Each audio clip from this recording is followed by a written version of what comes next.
तो पिछले क्लास में आपने पढ़ा था प्रॉपर नाउन के बारे में और कॉमन नाउन के बारे में, और तीसरे नंबर पर आपको पढ़ना है किस नाउन के बारे में? Collective noun. कलेक्टिव नाउन के बारे में। तो नाम से ही स्पष्ट है, कलेक्ट प्लस इव। कलेक्ट का मतलब होता है जमा करना, संग्रह करना, इकट्ठा करना, और इव का मतलब है वाला से, यानी ऐसा नाउन जो जमा करके दिखाए, इकट्ठा करके दिखाए, समूह करके दिखाए, वही कौन सा नाउन कहलाता है? कलेक्टिव नाउन नाउन कहलाता है। तो इसका डिफिनेशन इस प्रकार है कि a collective noun is a special name of a group or collection. Special name of a group or collection किसी भी चीज का जो ग्रुप में हो, कलेक्शन में हो, अर्थात समूह में हो, और वो कोई खास समूह हो, कोई वस्तु हो या व्यक्ति हो जो इकट्ठा में हो, संग्रह करके हो, जमा किया हुआ हो, वो कलेक्टिव नाउन कहलाता है। और इलस्ट्रेशन, जैसे मान लीजिए फैमिली, तो फैमिली के कहने से परिवार का बोध होता है, और परिवार के कहने से परिवार में सम्मिलित सभी व्यक्तियों का बोध होता है। टीम, दल के कहने से दल में जनरली क्रिकेट में कितने खिलाड़ी होते हैं? 11। तो 11 खिलाड़ियों का जो एक समूह है उसी को हम लोग क्या बोलते हैं? टीम बोलते हैं। आर्मी, जरी का मतलब है न्यायपीठ, ये है। और सबसे इम्पोर्टेंट फैक्ट्स है कलेक्टिव नाउन के बारे में, कि कलेक्टिव नाउन के बारे में अक्सर लोगों की दो राय होती है, दो मत होती है कि आखिर ये नाउन सिंगुलर होता है कि प्लूरल होता है।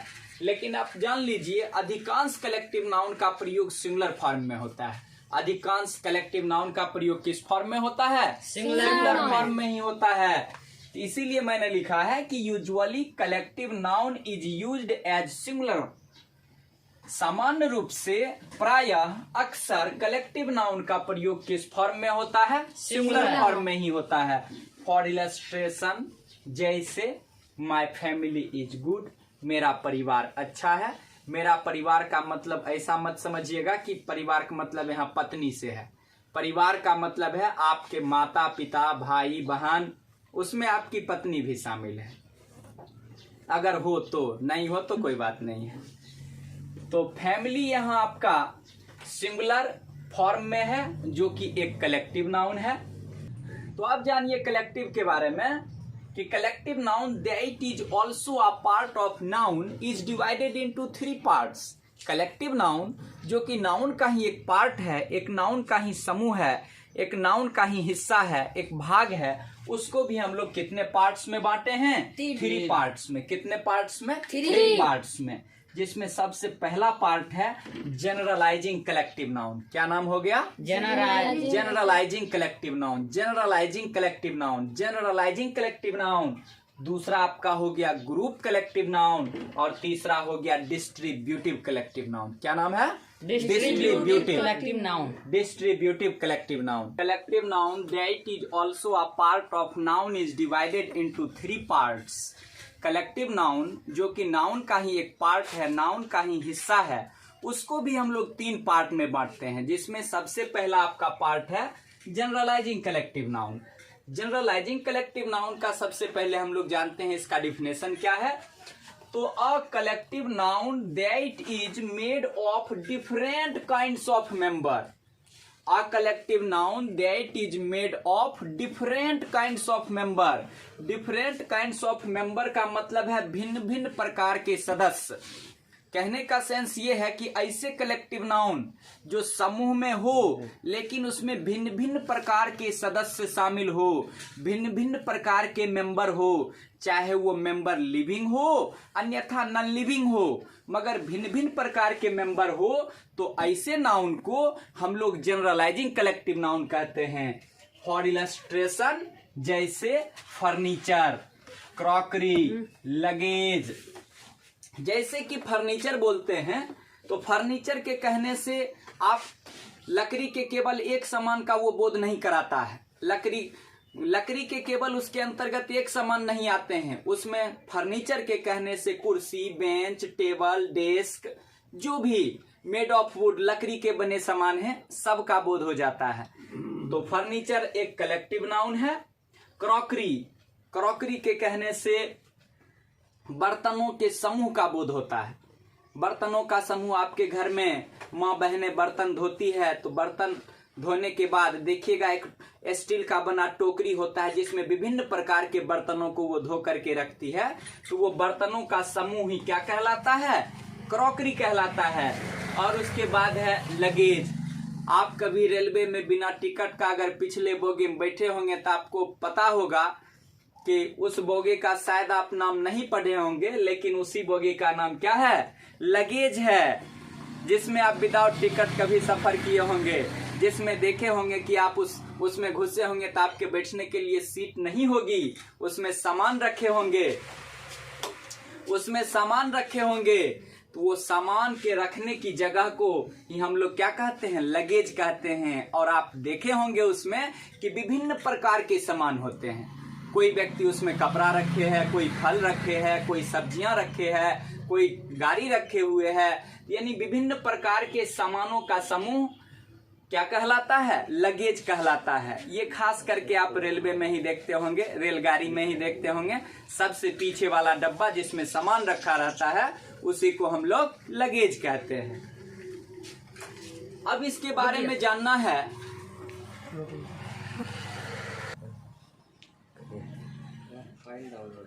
अब इस नाउन के बारे में जानना ये जरूरी है कि आखिर ये नाउन होता क्या है? सिंगुलर होता है कि प्लूरल होता है? सेंटेंस में हम लोग इसका किस प्रकार यूज करते हैं? तो आइए देखते हैं। तो these nouns are used in singular form. याद रखिएगा, कलेक्टिव नाउन में जनरलाइजिंग कलेक्टिव नाउन के अंतर्गत आने वाले जो नाउन होते हैं, जो भिन्न भिन्न प्रकार के सदस्यों से मिलकर बने होते हैं, वो नाउन हमेशा सिंगुलर फॉर्म में होते हैं और अपने साथ एंड टेक्स सिंगुलर वर्ब, और अपने साथ जिस वर्ब को लेते हैं वो भी सिंगुलर होता है। अपने साथ जिस वर्ब को लेते हैं वो भी क्या होता है? सिंगुलर होता है। फॉर इलस्ट्रेशन, जैसा कि हमने आपको एक उदाहरण देके बताया है कि the luggage is full.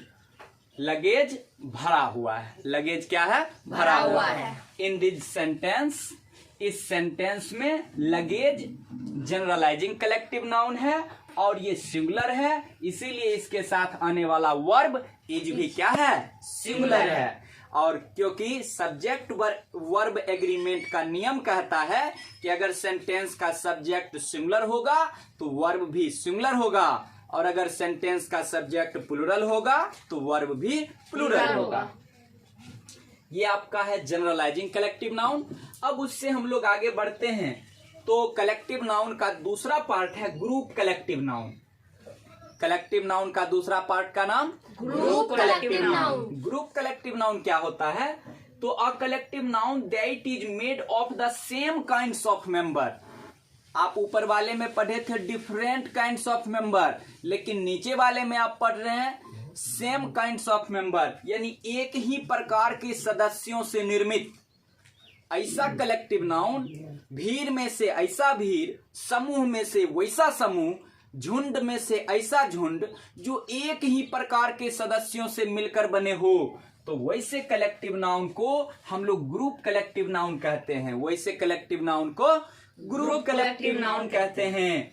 For illustration, जैसे police, people, public etcetera are group collective nouns.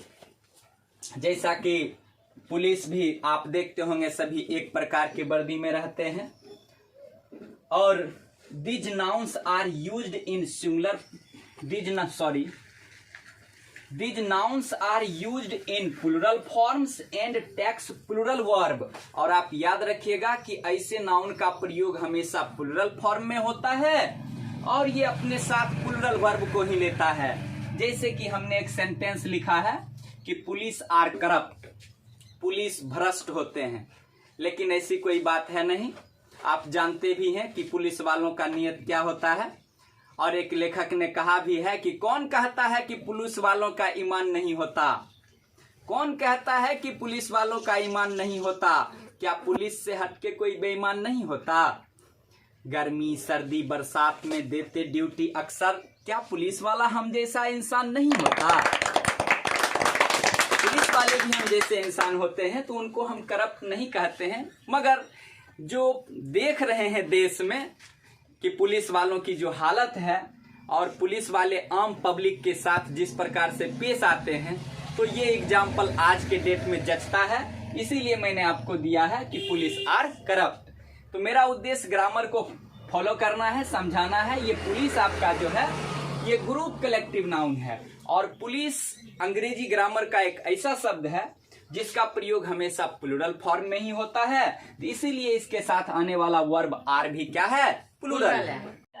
तो पढ़े थे आप collective noun that is also a part of noun is divided into 3 parts, जिसका 2 पार्ट आप पढ़ चुके हैं। जिसमें पहला आपने पढ़ा जनरलाइजिंग कलेक्टिव नाउन, दूसरा आपने पढ़ा ग्रुप कलेक्टिव नाउन, और तीसरा आपका है डिस्ट्रीब्यूटिव कलेक्टिव नाउन।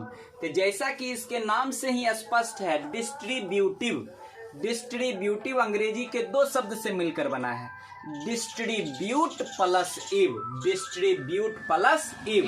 और डिस्ट्रीब्यूट का मतलब ही होता है बांटना, अलग करना। अर्थात इस नाउन की क्वालिटी होती है कि ये कभी बांट करके दिखाता है, कभी अलग करके दिखाता है, कभी एक करके दिखाता है। आखिर क्या एक करके दिखाता है, क्या अलग करके दिखाता है, आइए इसके डिफिनेशन से समझते हैं। तो लिखे हैं a collective noun that's member are either unanimous or different in opinion. ऐसा कलेक्टिव नाउन जो कभी विचार में एक हो या मत में एक हो या कभी अलग हो, तो ऐसे नाउन को ही हम लोग डिस्ट्रीब्यूटिव कलेक्टिव नाउन कहते हैं। यानी ऐसे नाउन जो कभी आपस में सभी के मत एक हो या आपस में कभी मत अलग अलग हो, तो ऐसे नाउन को ही हम लोग डिस्ट्रीब्यूटिव नाउन कलेक्टिव नाउन कहते हैं। जैसे कि फॉर इलस्ट्रेशन जरी, जरी को हिंदी में हम लोग न्यायपीठ कहते हैं। पार्लियामेंट, संसद, कमिटी, या आप देखते होंगे, आपको एक एग्जाम्पल जरी का देते हैं, न्यायपीठ का, ताकि आप आसानी से समझ सकें। जैसे कि मान लीजिए कि राम मंदिर का फैसला आया था, तो आप उसमें देखे होंगे कि राम मंदिर का जो फैसला हुआ था तो उसमें 5 जज थे। तो उनमें कुछ के विचार भिन्न भिन्न थे और कुछ के एक थे। तो इसी प्रकार डिस्ट्रीब्यूटिव कलेक्टिव नाउन के एग्जाम्पल होते हैं जिसमें कभी उन लोगों के विचार एक होते हैं और कभी आपस में अलग हो जाते हैं। जैसा कि आप देखते होंगे पार्लियामेंट में भी, संसद में भी कभी सभी नेताओं के विचार एक होते हैं और कभी नेताओं के विचार भिन्न हो जाते हैं। यानी संसद में जो भी लोग हैं, जब उन सबका नियत, सबका विचार, सबका मत एक हो जाए, तब ये पार्लियामेंट या जरी शब्द कहलाते हैं सिंगुलर। तब ये पार्लियामेंट या जरी शब्द कहलाते हैं सिंगुलर। लेकिन जब जरी या पार्लियामेंट में जो लोग हैं, अगर वो आपस में बट जाएं, उनके विचार आपस में बट जाएं, तब ये जरी या पार्लियामेंट शब्द कहलाते हैं प्लूरल।